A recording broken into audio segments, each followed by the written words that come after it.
Salam sahabat pendengar Gemilang FM yang dikasihi oleh Tuhan Yesus. Bagaimana kabarnya hari ini?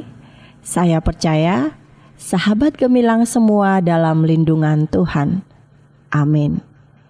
Kembali lagi bertemu dengan saya, Windy Prasetya Wirdaningsih Samosir, penyuluh agama Kristen Kantor Kementerian Agama Kabupaten Magelang, menyapa sahabat semua dalam acara Mimbar Agama Kristen. Sahabat pendengar, sebelum kita mendengarkan firman Tuhan pada saat ini, saya mengajak sahabat pendengar semua untuk berdoa. Mari kita satukan hati kita di dalam doa. Terima kasih ya Bapa, terima kasih Tuhan Yesus, terima kasih Roh Kudus untuk hari yang indah, hari yang baru, hari yang penuh dengan sukacita yang Tuhan limpahkan dalam kehidupan kami pribadi lepas pribadi. Terutama untuk saat ini Tuhan, kami sungguh mengucap syukur untuk setiap berkat anugerah-Mu yang begitu tidak bisa kami ungkapkan. Karena begitu besarnya kasih dan kesetiaan-Mu Tuhan di dalam kehidupan kami. Terkhusus untuk sahabat pendengar Gemilang FM yang saat ini yang akan mendengarkan Mimbar Agama Kristen, Tuhan yang memberkati apapun yang menjadi pergumulan, persoalan kami, apa yang menjadi harapan kami serahkan semuanya ke dalam tangan Engkau. Karena kami percaya iman kami tidak akan pernah berubah sampai Tuhan memanggil kami datang kembali. Tuhan, kami akan mendengarkan kebenaran firman-Mu. Berfirmanlah, biarlah firman Tuhan yang akan kami dengarkan bersama-sama ini boleh mengubah pola pikir kami, kehidupan kami dalam mengenal Tuhan dan dalam mengimplementasikan pengenalan Tuhan di dalam kehidupan kami sehari-hari, sehingga kami bisa menjadi orang-orang yang berdampak dimanapun Tuhan menempatkan kami. Terima kasih Tuhan, bersabdalah di dalam nama Tuhan Yesus Kristus. Kami sudah berdoa dan mengucap syukur. Haleluya. Amin. Sahabat pendengar Gemilang FM yang dikasihi oleh Tuhan Yesus dan yang mengasihi Tuhan Yesus, sebelum kita mendengarkan firman Tuhan, saya terlebih dahulu mengucapkan selamat memperingati kenaikan Tuhan Yesus Kristus untuk kita semua sahabat pendengar Gemilang FM. Kiranya momen kenaikan Tuhan Yesus tahun ini membuat kita memahami makna kenaikan Tuhan Yesus ke surga. Amin. Sahabat yang berbahagia, adapun tema firman Tuhan saat ini adalah kenaikan Tuhan membawa sukacita. Di dalam firman Tuhan Kitab Injil Lukas pasal 24 ayat 50 sampai 53, demikian firman Tuhan. Lalu Yesus membawa mereka keluar kota sampai dekat Betania. Di situ ia mengangkat tangannya dan memberkati mereka. Dan ketika ia sedang memberkati mereka, ia berpisah dari mereka dan terangkat ke surga. Mereka sujud menyembahnya kepadanya, lalu mereka pulang ke Yerusalem dengan sangat bersuka cita. Mereka senantiasa berada di dalam bait Allah dan memuliakan Allah. Amin. Sahabat pendengar Gemilang FM yang dikasihi oleh Tuhan Yesus, biasanya perpisahan dengan orang yang dihormati dan yang dicintai akan membuat suasana hati menjadi gundah gulana, atau kita merasa gelisah, ada rasa cemas, sedih maupun risau. Tetapi di sini perpisahan Yesus Kristus dengan murid-muridnya disaksikan oleh Injil Lukas justru membuat mereka bersuka cita dan mereka memuliakan Tuhan Allah. Mengapa? Dengan terangkatnya ke surga justru semakin menguatkan iman keyakinan murid-muridnya tentang penggenapan nubuat kitab suci. Kalau kita melihat di ayat 50, Ia mengangkat tangannya dan memberkati mereka. Artinya bahwa kepergiannya Tuhan Yesus bukanlah akhir, tetapi merupakan awal dari pelayanan gereja yang akan terus diberkati oleh Tuhan Yesus. Untuk menjalankan tugas pelayanannya, maka gereja dikaruniakan Roh Kudus. Dalam Kisah Para Rasul pasal 1 ayat 8-9 demikian firman Tuhan.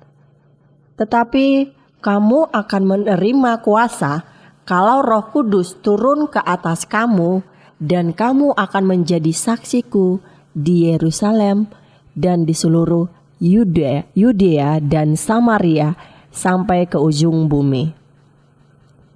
Sesudah ia mengatakan demikian, terangkatlah ia disaksikan oleh mereka. Nah, ayat ini membuktikan bahwa Yesus Kristus adalah benar-benar terangkat ke surga karena ada saksi mata. Sahabat pendengar, di dalam Injil Markus pasal 16 ayat 19 demikian firman Tuhan. Sesudah Tuhan Yesus berbicara kepada mereka, terangkatlah ia ke surga, lalu duduk di sebelah kanan Allah. Di dalam 1 Petrus pasal 3 ayat 22 dikatakan, yang duduk di sebelah kanan Allah setelah ia naik ke surga, sesudah segala malaikat, kuasa, dan kekuatan ditaklukkan kepadanya. Duduk di sebelah kanan tahta kerajaan surga artinya adalah Yesus Kristus naik ke surga dan berkuasa memerintah. Sahabat pendengar, kenaikan Yesus ini membuktikan bahwa Ia benar-benar Tuhan dan Raja yang berkuasa atas segala sesuatu. Di dalam Efesus 4 ayat 10 dikatakan, Dia yang telah turun, Dia juga yang telah naik jauh lebih tinggi dari semua langit untuk memenuhi segala sesuatu. Lalu apa artinya? Artinya adalah kenaikan Yesus Kristus ke surga bukan hanya sekedar peristiwa fisik, melainkan memiliki dampak rohani yang besar. Tuhan Yesus naik ke surga untuk menggenapi rencana Tuhan Allah dan memberikan Roh Kudus bagi gerejanya. Sahabat pendengar, gemilang yang dikasihi oleh Tuhan Yesus dan yang mengasihi Tuhan Yesus, murid-murid dan pengikut Tuhan yang menyaksikan peristiwa terangkatnya Yesus Kristus ke surga, mereka bersuka cita dan memuliakan Tuhan Allah karena Ia menjanjikan tempat di surga bagi setiap orang percaya. Di dalam Yohanes pasal 14 ayat 2 dan 3 dikatakan, di rumah Bapakku ada banyak tempat. Jika tidak demikian, tentu aku mengatakannya kepadamu. Sebab aku pergi ke situ untuk menyediakan tempat bagimu. Dan apabila aku telah pergi ke situ dan telah menyediakan tempat bagimu, aku akan datang kembali dan membawa kamu ke tempatku, supaya di tempat di mana aku berada, kamu pun berada.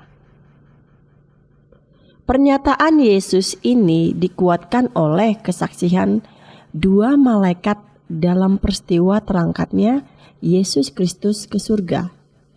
Lalu ketika mereka masih menatap ke langit, sementara ia pergi, lihatlah ada dua orang laki-laki berpakaian putih berdiri di samping mereka dan berkata, "Hai orang-orang Galilea, mengapa kamu berdiri sambil memandang ke langit?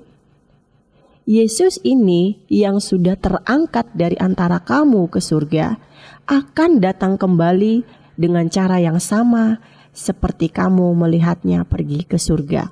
Di dalam Kisah Para Rasul pasal 1 ayat 10 sampai 11. Sahabat gemilang yang berbahagia, kenaikan Yesus Kristus memang terjadi di masa lalu. Akan tetapi, justru ini memiliki dampak yang nyata bagi kehidupan orang percaya saat ini. Karena peristiwa tersebut bukanlah akhir, tetapi ini adalah merupakan awal dari penggenapan rencana Tuhan Allah bagi gerejanya.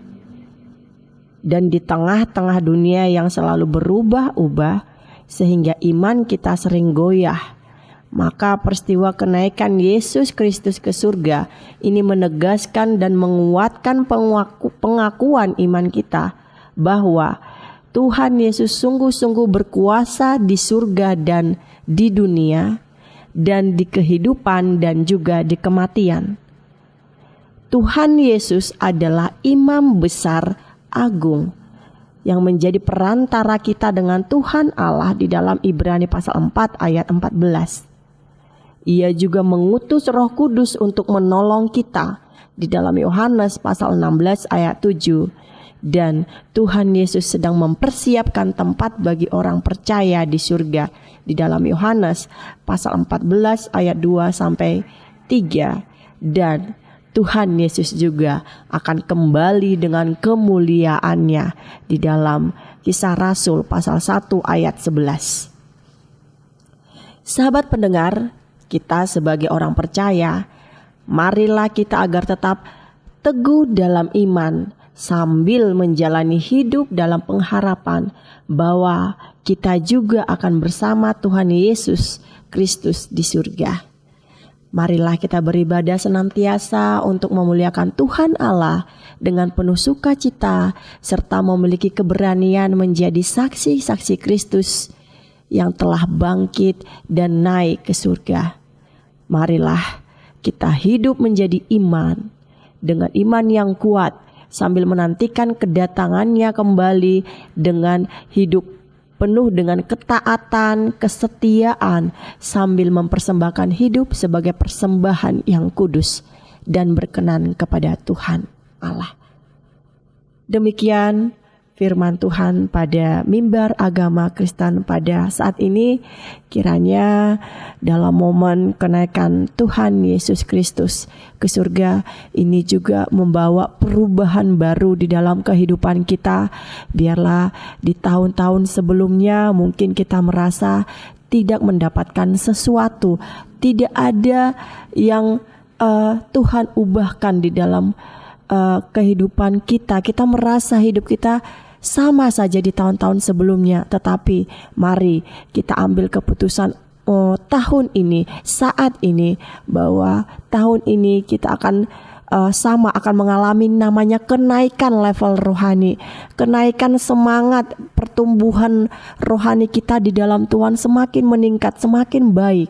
Ada grafik yang semakin naik, ada grafik pertumbuhan di dalam iman kita. Tetap semangat sahabat pendengar gemilang.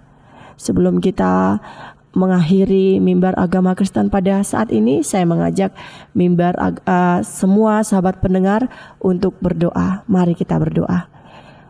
Bapa, kami mengucap syukur jika saat ini kami sudah mendengarkan kebenaran firman-Mu. Tuhan yang memberkati kami semua yang sudah mendengarkan firman-Mu. Biarlah firman ini termaterai di dalam hati kami, pikiran kami, sehingga kemanapun kami melangkah, kami boleh mengimani, mengimplementasikan apa yang sudah kami dengarkan. Biarlah kami bisa menjaga hidup kami dalam kekudusan, supaya hidup kami bisa berkenan di hadapan Engkau Tuhan Yesus. Terima kasih Bapa, Engkau memberkati sahabat pendengar Gemilang FM yang sudah mendengarkan kebenaran firman-Mu. Tuhan memberikan semangat, sukacita, pengharapan yang baru. Segala kerinduan kami Tuhan, kami taruh ke dalam tangan Engkau. Kami percaya dengan waktu-Mu yang tepat, semua Tuhan pasti menjawab tepat pada waktunya. Terima kasih Tuhan, kami sudah mengakhiri mimbar agama Kristen pada saat ini, dan kami percaya kami akan bertemu di hari-hari baik ke depannya dalam keadaan sehat dan sukacita melimpah. Terima kasih Tuhan, di dalam nama Tuhan Yesus Kristus kami sudah berdoa dan mengucap syukur. Haleluya. Amin. Sahabat pendengar Gemilang FM, sampai ketemu lagi. Demikian mimbar agama Kristen pada saat ini. Tetap semangat, tetap sukacita, dan selalu mengucap syukur. Jangan lupa di musim-musim pancaroba sekarang banyak sakit penyakit yang sudah mulai merebak di mana-mana. Tetap jaga kesehatan, jaga imun, dan jaga iman kita. Tuhan Yesus memberkati. Shalom.